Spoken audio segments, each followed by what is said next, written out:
안녕하세요. 우리를 향한 하나님의 선교 파트 두 번째, 둘째 날 10월 9일 월요일입니다. 오늘 우리가 함께 살펴볼 주제는 제자 삼기, 선교의 초점입니다. 먼저 우리 주님께 우리의 마음을 하나님께서 함께 해주셔서 이 시간을 통해서 우리로 결심하는 순간이 될 수 있도록 역사해 주시기를 간구드리고 시작합니다. 기도드리겠습니다. 걸어가신 아버지 하나님, 저희들은 부족하고 죄로 인하여 죽을 수밖에 없습니다. 그러한 저희들을 용서하시고 새롭게 하시고 오늘도 생명을 주셔서 주님을 따르게 하셨습니다. 그 은혜를 인하여 감사를 드립니다. 수많은 사람들이 하나님을 거절하고 오해를 풀지 아니하고 마음을 닫을 때에, 답답하고 안타까움이 그지없을 때에 우리에게 역사하신 하나님의 사랑을 그들에게 말해줄 수 있는 믿음의 사람, 하나님의 사람이 되기를 원하오니 인도하시고 사용해 주시옵소서. 저희도 하나님에 대해 잘 알지 못하여 어리석게 행동하고 악에 익숙한 모습으로 오해를 불러왔었습니다. 하지만 작은 행동 하나하나에도 주님께서 능력으로 함께 하셔서 주님의 편을 선택하고 주님의 마음을 품고 주님의 은혜로 살아갈 수 있도록 도와주옵소서. 이 시간 제자 삼기 함께 살펴봅니다. 우리가 먼저 예수님의 제자로서의 삶을 살기를 원하오니 저희를 제자 삼아 주시고 주님을 닮아가는 사람이 되게 하셔서 우리를 만나는 사람과 우리를 사랑하는 사람을 우리처럼 예수님의 제자가 될 수 있도록 돕게 하옵소서. 저희들을 사랑하시는 예수님의 이름으로 간절히 기도드립니다. 아멘. 우리는 지난 시간에 하나님에 대한 오해로 가득한 세상을 포기하지 아니하시고 회복시키시기 위해 계획하시고 함께 협력하여 인류를 구원하시기 위해 직접 나서신 하나님의 모습을 함께 살펴보았습니다. 선교의 기원이지요. 우리를 구원하시기 위해 적극적으로 나서신 하나님, 자신을 온전히 희생하여 온 인류에게 희망이 되신 하나님, 시작하신 구원의 계획을 온전히 실행하시는 하나님, 즉 진정한 선교의 기원을 함께 살펴보았고요. 오늘은 선교의 근원이시고 기원이 되시는 하나님의 선교의 초점은 바로 제자 삼기, 즉 닮아가기라는 사실을 함께 살펴봅니다. 우리는 지난 시간에 선교의 기원, 하나님, 즉 삼위일체 하나님에 대해서 살펴보았고요. 월요일 선교의 초점, 제자 삼기 함께 살펴볼 것입니다. 내일은 선교의 기별되는 영원한 복음 함께 살펴보겠습니다. 나를 구원하신 하나님, 보답하고 싶은 마음에 그 하나님께 나아가는 나는 무엇으로 함께 할 수 있을지 생각해 보는 것입니다. 우리는 예수님께서 이 땅에 오셔서 하신 일들을 통해서 우리에게 같은 모습으로 부르시고 순종하기를 배우는 것이지요. 제자는 바로 그 부르심에 순종하고 따라 사는 것입니다. 먼저 마태복음 28장 16절에서 20절 말씀을 함께 보겠습니다. 11 제자가 갈릴리에 가서 예수의 명하시던 산에 이르러 예수를 배웠고 경배하나 오히려 의심하는 자도 있더라. 예수께서 나와 일러 가라사대 하늘과 땅의 모든 권세를 내게 주셨으니 그러므로 너희는 가서 모든 족속으로 제자를 삼아 아버지와 아들과 성령의 이름으로 침례를 주고 내가 너희에게 분부한 모든 것을 가르쳐 지키게 하라. 볼지어다 내가 세상 끝날까지 너희와 항상 함께 있으리라 하시니라. 예수님께서 하나님으로서 타락한 인류에게 보여주신 하나님의 모습이셨습니다. 그러므로 예수님께서 이 땅에 오셔서 보여주시는 것은 우리가 그분의 자녀로서의 삶, 그분의 삶에 동참하는 생애를 살아가는 삶의 모본이십니다. 예수님께서 이 땅에 오셔서 침례를 받으시고 온전히 그의 삶을 하나님께서 역사하시는 삶, 하늘의 능력으로 사는 삶, 오직 믿음으로 살아가는 삶을 보여주시기 위해 하늘로부터 능력을 간구하십니다. 그리고 그 능력을 힘입으신 후에 그분은 사람들에게 복음을 선포하셨죠. 예수님께서 제자들을 삼으셨습니다. 예수님의 제자는 12명의 제자들 외에 70명의 제자들, 더 나아가 예수님을 따라 복음을 들고 세상에 선포한 수많은 사람들인 제자들이 있습니다. 오늘날 삼위 하나님의 이름으로 침례를 받는 모든 사람은 이 부르심에 응답하는 것이죠. 단지 지금 순종하지 않고 있을 뿐이지 이 명령과 부르심에서 벗어난 사람은 단 한 사람도 없습니다. 예수님께서 그러셨던 것처럼 예수님께서 명령하십니다. 너희는 가서 모든 민족으로 제자를 삼아 아버지와 아들과 성령의 이름으로 침례를 주고 내가 너희에게 가르쳐준 모든 것을 지키게 하라. 이 구절을 자세히 살펴보면 제자도의 어떤 요소를 발견할 수 있을까요? 마태복음 28장 16절에서 20절은 대사명으로 알려진 명령을 선포합니다. 여기에서 중요한 부분은 명령들이라고 본다면 가서 제자를 삼고 침례를 주고 지키게 하라는 것입니다. 다시 말해 이 명령에서 예수님은 제자들에게 나아가서 모든 민족을 제자 삼고 믿음으로 가르쳐 그들도 이 사명에 동참하게 하도록 명령하셨던 것입니다. 이 마태복음 28장 16절에서 20절은 네 가지 기본적인 요소로 구성되어 있습니다. 예수님께서 제자들에게 갈릴리로 가셔서 그분과 함께 있으라고 명령하시죠.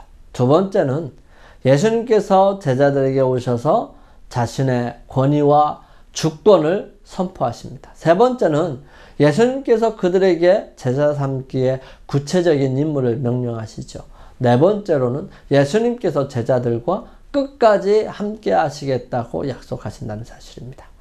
이 제자 삼기는 대사명의 가장 중요한 초점이고 선교의 핵심 과제입니다. 마태복음 28장 19절의 첫머리의 헬라어 원어문은 문자 그대로 가서 그러므로 제자를 삼으라고 말합니다. 그러므로는 직전에 제시된 예수님의 부활에서 얻은 승리에서 비롯된 모든 것, 즉 예수님의 능력, 주권, 통치를 그 사명의 기초로서 제시하고 있다는 사실입니다. 대사명의 헬라어 원문에서 유일한 명령형이자 본동사는 제자를 삼으라는 것임을 주목해야 합니다. 모든 사람을 가르쳐 침례를 베풀고 예수님의 가르침을 온 세상에 전하는 것이 제자 훈련 과정의 특징이지만 예수님은 제자 삼으라는 한 가지 목적을 제자들에게 분명히 지시하고 계십니다. 제자를 삼는다는 것은 무엇을 의미할까요? 그것은 본보기입니다. 간디에 대한 이야기 중에 참 인상 깊었던 이야기가 있습니다. 조금은 각색이 되었겠지만 제가 들은 이야기를 전해드리면 이렇습니다. 간디는 인도의 정신적인 지주였기 때문에 많은 사람들이 이 간디의 조언을 듣기 위해 찾아왔고요. 그의 말대로 살려고 애를 쓰는 사람들이 많았었답니다.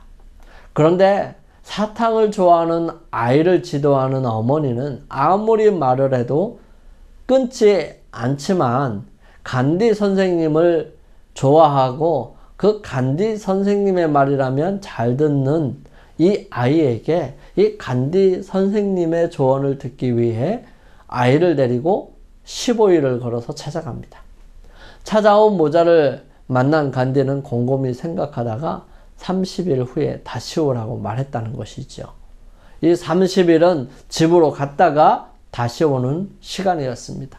집에 도착하자마자 다시 여행 준비를 하고 간디에게 도착한 아들은 간디를 만나자마자 바로 나오는 것입니다. 그리고 다시는 사탕을 먹지 않겠다고 말하더라는 것입니다. 그래서 하도 신기해서 어머니가 간디에게 물었습니다. 그러자 간디는 사탕을 먹지 말라고 그냥 단순하게 말했다는 것입니다.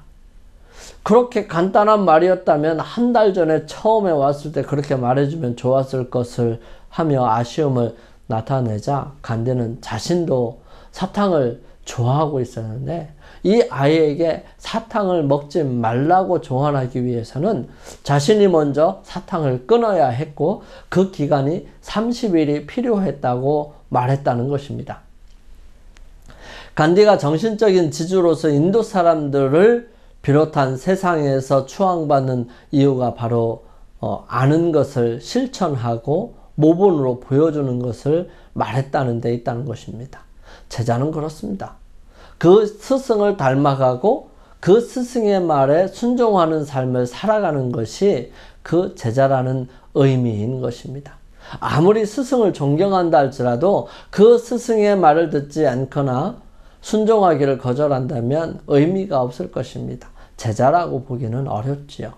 예수님께서 말씀하십니다. 너희가 내 제자라. 내가 너희를 사랑한 것처럼 너희가 서로 사랑하면 내 제자라. 우리가 예수님을 따라 살아간다고 말하면서 그분의 말씀에 순종하지 않는다면 과연 그분의 제자라고 말할 수 있을까요? 제자들이 예수님의 말씀대로 순종하여 하늘로부터 능력을 힘입을 때까지 예루살렘에 머물러 있으라 하심으로 그들은 승천하신 예수님을 생각하면서 다시 오실 것을 기대하고 세상의 많은 사람들에게 그 예수님을 전하기 위해 그들에게 능력을 주시기를 간구했었던 것이죠. 예수님께서 승천하신 지 10일쯤 지났을 때 오순절 절기로 예루살렘이 들썩들썩 할 때 그들은 조용히 다락방에 모여서 기도를 드렸던 것입니다. 성경은 표현하기를 전심으로 기도하기를 힘썼다고 기록합니다.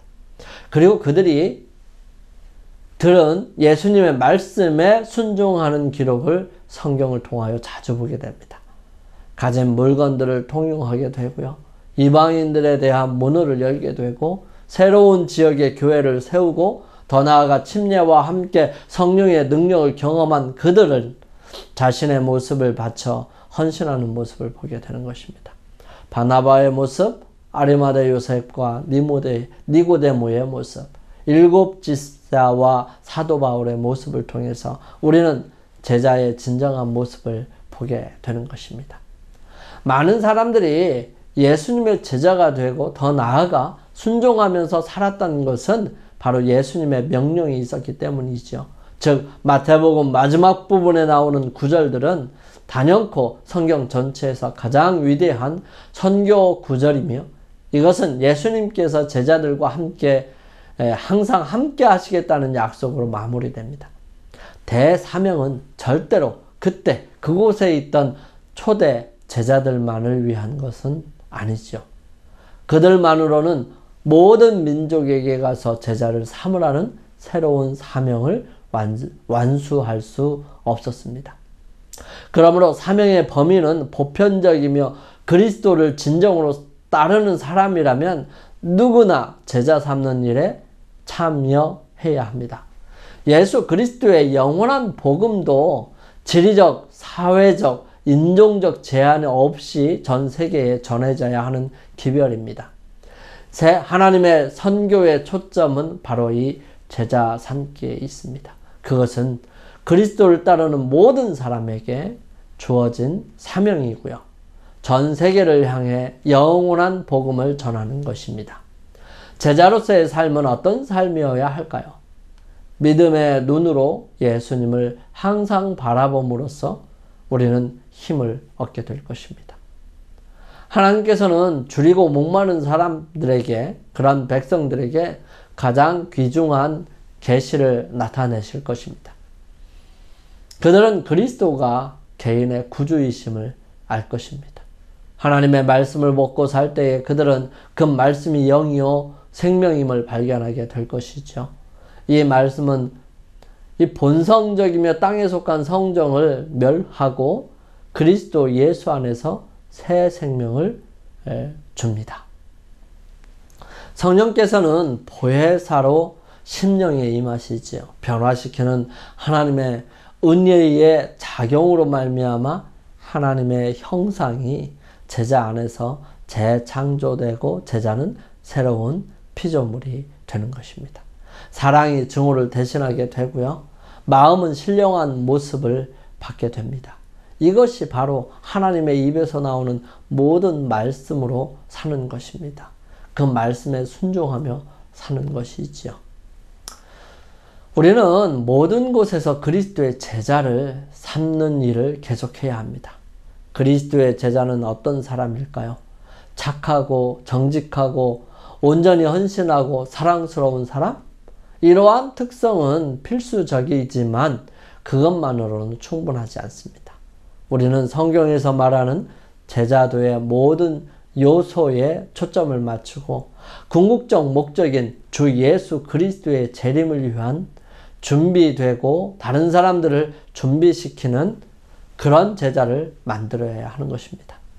우리를 향한 하나님의 선교의 초점은 바로 예수님께서 그렇게 하셨던 것처럼 우리가 먼저 예수님의 제자가 되고 배운 것을 다른 사람들에게 전해주는 그런 사람. 그래서 전해들은 또 다른 사람이 예수님의 제자로서의 삶을 결심하게 하는 것. 이것이 진정한 제자도인 것입니다. 영감의 교훈입니다. 그리스도의 왕국의 대선교 헌장. 복음 전도 사명은 그리스도의 왕국의 대선교 헌장이다.